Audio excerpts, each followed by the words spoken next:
అందరికీ నమస్తే మిత్రులారా. అయితే 2 రోజుల క్రితం నుంచి కూడా మనము ప్రతి విషయాన్ని గమనిస్తూనే ఉన్నాం. లగచర్లలో ఏం జరుగుతూ ఉంది, అసలు కారకులు ఎవరు, అసలు బలైంది ఎవరు అని చెప్పేసి చాలా విషయాలు తెలుసుకుంటానే ఉన్నాం. అందులో ముఖ్యమైనటువంటి అంశం ఏంటంటే, లగచర్లలో వాస్తవానికి దాడి చేసిన వ్యక్తులు వేరు, రిమాండ్ చేసిన వ్యక్తులు వేరు అని చెప్పేసి కొంత సమాచారం అందుతూ ఉంది. అందులో ప్రత్యేకంగా ఎవరైతే జైల్లో పడ్డారో ఆ వ్యక్తులను పరామర్శించడానికి మాజీ మంత్రివర్యులు సబితా ఇంద్రారెడ్డి గారు నిన్న పరిగి సబ్ జైలుకి రావడం జరిగింది. అక్కడ తను బాధితులను కలిసి వారి యొక్క బాధలను కూడా ప్రత్యేకంగా తెలుసుకోవడం జరిగింది. ఎందుకంటే ప్రతి విషయంలో కూడా ఫార్మాసిటీలో అందరూ బీఆర్ఎస్ నాయకులే ఈ ఫార్మాసిటీ పడొద్దని చెప్పేసి రెచ్చగొడుతున్నారని చెప్పేసి ప్రత్యేకంగా ఈ వార్తను మరీ చక్కర్లు కొడుతున్న సందర్భం. అందుకే వాళ్ళు బీఆర్ఎస్ నాయకులు కూడా వాస్తవం తెలుసుకోవడానికి కూడా ప్రయత్నం చేస్తూ ఉన్నారు. వాళ్ళు ఏం చేశారంటే తమ యొక్క ఆ నిందను తిప్పికొట్టడానికి ప్రయత్నం చేస్తూ ఉన్నారు. ఏ విధంగా అంటే, ఆ ఫార్మాసిటీ కంపెనీలో ఓన్లీ బీఆర్ఎస్ కార్యకర్తలే ఉన్నారా, అది కాకుండా అందులో బీజేపీ నాయకులు అంటే బీజేపీకి సంబంధించినటువంటి రైతులు ఉన్నారు, కాంగ్రెస్కు సంబంధించినటువంటి రైతులు ఉన్నారు, అదేవిధంగా బీఆర్ఎస్కు సంబంధించినటువంటి రైతులు ఉన్నారని చెప్పేసి నిన్న స్పష్టమైపోయింది. ఎందుకంటే ఎవరైతే పరామర్శించడానికి వచ్చారో సబితా ఇంద్రారెడ్డి కావచ్చు, కొప్పుల మహేష్ రెడ్డి కావచ్చు, అదేవిధంగా మెతుకు ఆనంద్ గారు కావచ్చు, వీళ్ళు ముగ్గురు బాధితులతో ప్రత్యక్షంగా కూర్చోవడం జరిగింది. ఎక్కడ? పరిగి సబ్ జైలు దగ్గర బయట కూర్చొని బాధితులతో మాట్లాడితే అక్కడ ఏం జరిగింది? వాస్తవానికి అక్కడ కూర్చున్నటువంటి వ్యక్తుల్లో కాంగ్రెస్ వాళ్ళు ఉన్నారు, రైతులు, అదేవిధంగా బీజేపీ వాళ్ళు ఉండొచ్చు, అదేవిధంగా బీఆర్ఎస్ వాళ్ళు కూడా ఉన్నారు. ప్రత్యేకంగా ఒక వ్యక్తి, కాంగ్రెస్కు సంబంధించినటువంటి వ్యక్తి సబితా ఇంద్రారెడ్డి గారితో మాట్లాడుతూ ఉన్నారు. నేను కూడా కాంగ్రెస్ కార్యకర్తనేనండి, కానీ అక్కడ జరుగుతున్నటువంటి అంశం ఏంటంటే, వాస్తవానికి కూడా ఎవరైతే దాడి చేశారో ఆ వ్యక్తులను ఎవరు కూడా అరెస్టు చేయలేదు, మిగతా వాళ్ళను చేశారు. ఇది బాధాకరం అని చెప్పడం జరిగింది. అందులో కొందరు ఉండొచ్చు, దాడి చేసిన వ్యక్తులలో కూడా జైల్లో ఉండొచ్చు, దానికి సంబంధం లేదు. కానీ ఇక్కడ ఉన్నటువంటి వ్యక్తులు కొందరు, అందులో లేని వ్యక్తులు కూడా అరెస్టు చేయడం జరిగింది. అందులో ముఖ్యంగా ఒక మహిళ మరీ బాధపడింది. ఎందుకు అంటే, నా భర్త ఒక ఎంప్లాయీ, అసలు అందులో ఆ మీటింగ్లో లేడు, అయినా రాత్రి సమయంలో వచ్చి నా భర్తను అరెస్టు చేయడం ఎంతవరకు న్యాయం అని చెప్పేసి చాలా బాధపడతా ఉంది. నిన్న ఒక తన పసిబిడ్డను ఎత్తుకొని వచ్చి కూడా మరి అక్కడ కూర్చోవడం జరిగింది. చాలా బాధాకరం అనిపించిందండి. మీరు మీ పైన దాడి చేసిన వ్యక్తులను చట్టం ప్రకారంగా మీరు అరెస్టు చేయండి, వాళ్ళని జైల్లో పెట్టండి, దానిలో తప్పు లేదు. కానీ వాస్తవానికి కూడా ఒక ఎంప్లాయీ, ఒక ఉద్యోగస్తుడు తనకు సంబంధం లేదని కూడా తన భార్య చెప్తా ఉంది. ఆ రోజు కూడా నా భర్త వాస్తవానికి డ్యూటీకి వెళ్ళారు, అది కావాలంటే అక్కడ ఉంటుంది కదా అటెండెన్స్ అనేది, అటెండెన్స్ను చెక్ చేసుకోండి, ఏమీ తెలుసుకోకుండా డైరెక్ట్గా ఏ విధంగా అరెస్టు చేస్తారు, ఏ విధంగా జైల్లో పెడతారు అని చెప్పేసి తన బాధను వ్యక్తం చేయడం జరిగింది. కానీ ఇక్కడ పరామర్శించినటువంటి సబితా ఇంద్రారెడ్డి గారు వాస్తవానికి కూడా చూడండి, అందులో ఉన్నటువంటి వ్యక్తులు బీఆర్ఎస్ఆ, బీజేపీయా, కాంగ్రెసా అని ఆమె ఆలోచన చేయలేదు. అంటే ఒక ప్రజాప్రతినిధిలో కాబట్టి తను ఏం చేసిందంటే అందరినీ పరామర్శించింది. వాస్తవానికి అన్యాయం జరగవచ్చు ఎవరికి? రైతులకు. ఆ అన్యాయానికి మేము సపోర్ట్గా ఉంటాం. వాస్తవం కూడా తను ఏమంటుంది, తన మాటలు ఉన్నాయి ఆల్రెడీ. అమ్మ, నరేందర్ రెడ్డిని, కేటీఆర్ గారిని అరెస్టు చేయమంటున్నారు వాళ్ళు, మమ్మల్ని అరెస్టు చేయండి, కానీ అమాయకుల్ని ఎందుకు జైల్లో పెట్టారు, మమ్మల్ని జైల్లో పెట్టండి అని చెప్పేసి తనతో అన్నారంట. మంత్రి సబితా ఇంద్రారెడ్డి గారు, మాజీ మంత్రివర్యులు అంటున్నారు. ఏమని? నరేందర్ రెడ్డి గారు కావచ్చు, కేటీఆర్ గారు కావచ్చు, మమ్మల్ని అరెస్ట్ చేయండి, మమ్మల్ని జైల్లో పెట్టండి, అనవసరంగా అమాయకుల్ని ఎందుకు జైల్లో పెడుతున్నారు అని చెప్పేసి మాజీ మంత్రివర్యులు సబితా ఇంద్రారెడ్డి గారు అంటున్నారు.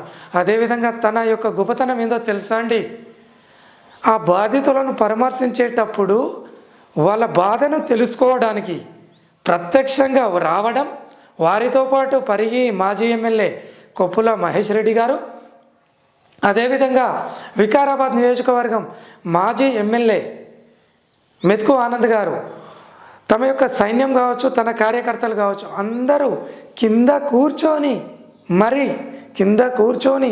వారి యొక్క బాధితుల యొక్క బాధలను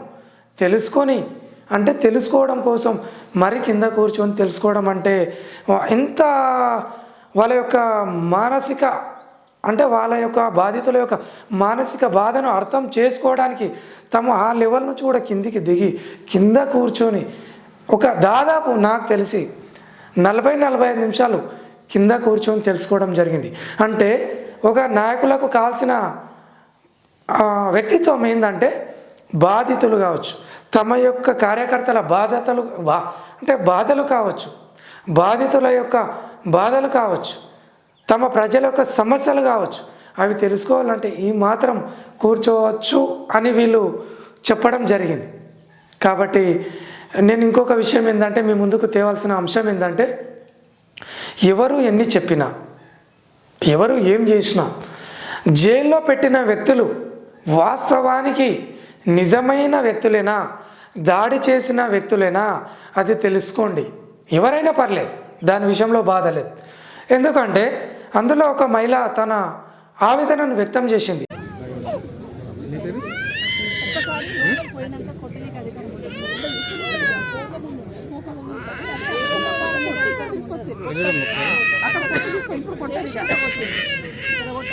జైల్లో కొట్టరమ్మా,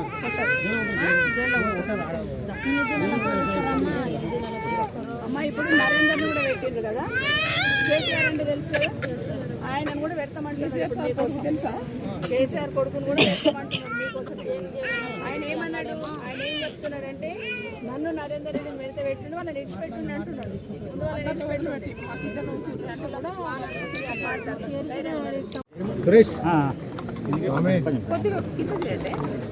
గత 3-4 రోజుల నుండి చూస్తూ ఉన్నాం రైతుల ఆవేదన, రైతుల ఆక్రోశం, ప్రభుత్వం అహంకారం, ప్రభుత్వం అధికారాన్ని ఉపయోగించి ఏ విధంగా ఇబ్బందులకు గురి చేసింది అనేది గత 3-4 రోజుల నుండి చూస్తున్నాం.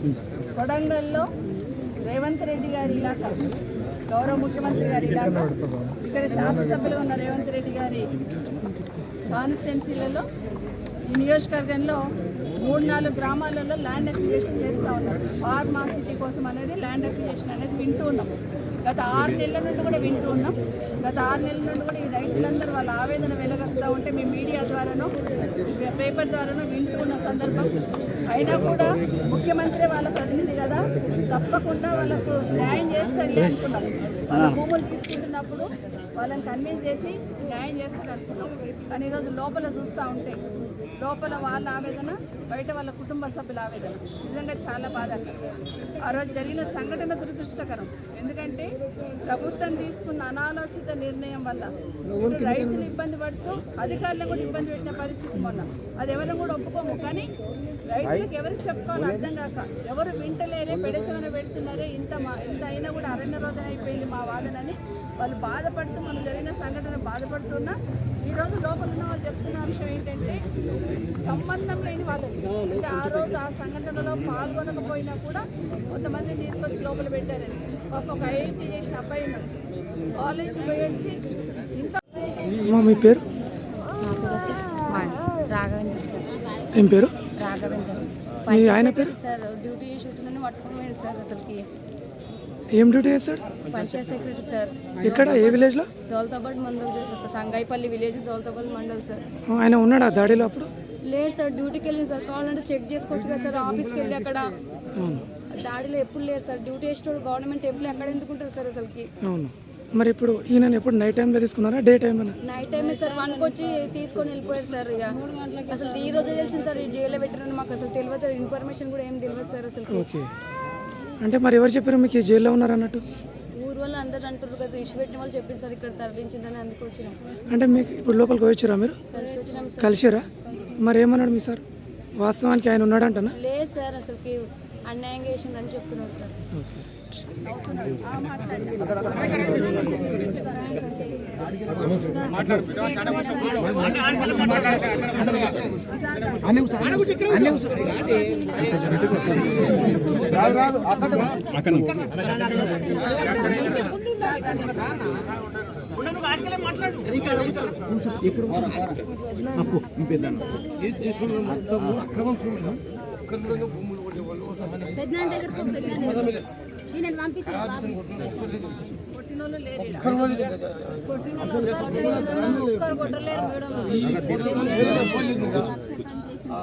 హోటల్ కూడా ఒక్కరు లేదు కావాల్సి పార్టీ పరంగా ఇప్పుడు కాంగ్రెస్ రేవంత్ మనిషిని ఆయన కోసం అడిగిన గట్టిగా అడిగిన చేసే విధంగా మా ఊళ్ళో ఒక లీడర్ చిన్న లీడర్, ఆ లీడర్ మీద అటాక్ అయింది ఒకసారి, ఒక నెల కింద అయింది అటాక్. శేఖర్ ఆయన ఏం చేసినట్టే కావాల్సి అంత పెట్టించింది. మా తమ్ముడు నిర్బంధించింది. ఆయన ఏం చేసిందంటే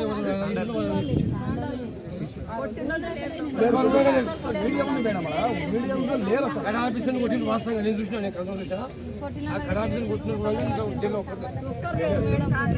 నేను కాంగ్రెస్ పార్టీ చెప్పినాం, నేను త్రిబేర్ అయిపోయింది చూస్తా తర్వాత చూస్తున్నాడు. అయితే ఇప్పుడు మా తమ్ముడు వచ్చిండే అదే అడిగినాము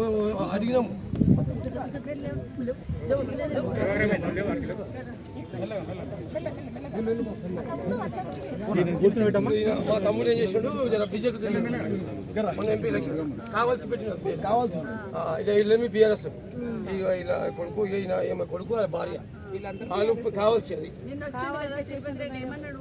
ఊళ్ళోకి వచ్చి అదే రైతులు ఇయ్యడానికి సిద్ధంగా ఉన్నారు, కానీ బీఆర్ఎస్లు బీజేపీలు కావాల్సి అందరు ముక్కలు లేదు. మా ఇంటి వాళ్ళకు నాకు 2 కిలోమీటర్ల భూములు దూరంలో మాకు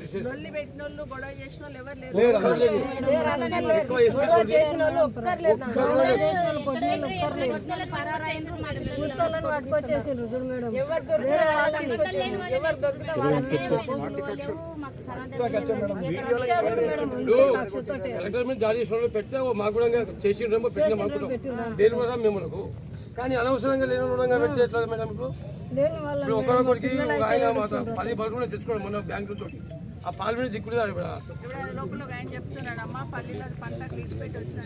దిక్కులేదు. ఇక మా తమ్ముడు కొనపడండి మేడం 20,000 కొళ్ళు దాని దిక్కులేదు. ఇప్పుడు దాడి చేసిన వాళ్ళు పెట్టే మాకు హ్యాపీ తప్పది, కానీ అనవసరంగా ఉండలో రుణంగా వచ్చి ఇరికిచ్చి పార్టీ పరంగా పెడితే అది ఎట్లా మేడం? అదే కదా మేము అదే ముత్తుకుంటున్నాం, అన్యాయం చేస్తున్నారు, ఇట్లా కరెక్ట్ కాదు, కూర్చోబెట్టి మాట్లాడాలి, వాళ్ళ భూమి పోతున్నది, వాళ్ళ కలకలు ఉంటుంది కదా, కూర్చోబెట్టి మాట్లాడి ధైర్యం ఇచ్చి చేయాలి, కానీ ఇట్లా జబర్దస్త్ చేస్తే ఎట్లయితుంది అని అడుగుతున్నాం.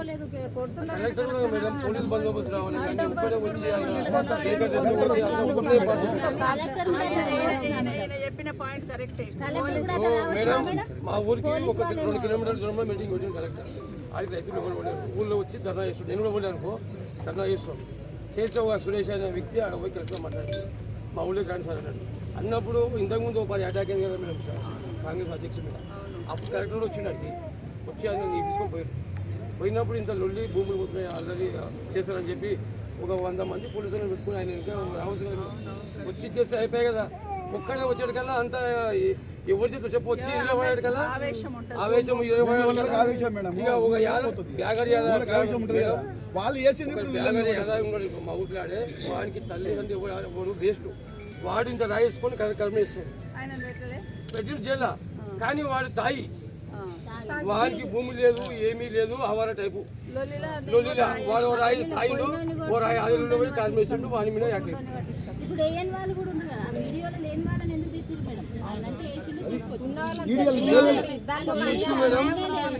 ఈ ఇష్యూ మేడం చిన్నది, నా వరకైతే చిన్నది, దాన్ని రాష్ట్ర వ్యాప్తంగా పెద్దగా అయిపోయింది. వద్దాం కాదు మేడం, ఇప్పుడు ఊరు కంపైంది. ఇప్పుడు ఏం చెప్తున్నారంటే మిమ్మల్ని కొట్టమని కేటీఆర్ చెప్పిండు, నరేందర్ రెడ్డి చెప్పిండు. అందుకే ఈయన సురేష్ అనే వ్యక్తి 42 సార్లు ఫోన్ చేసాడు కదా మేడం. ఆయనకు పని లేకుండా సురేష్కు ఆయన చేయలేదంటే ఒక్కసారి చేసిండట టీవీలో చూడంగా మేము టీవీలో చెప్తున్నారు. 42 సార్లు ఆయన మేడం, ఆయన హైలైట్ గానికే మేడం సురేష్ చూడంగా హైలైట్ గానికి చెప్పిండే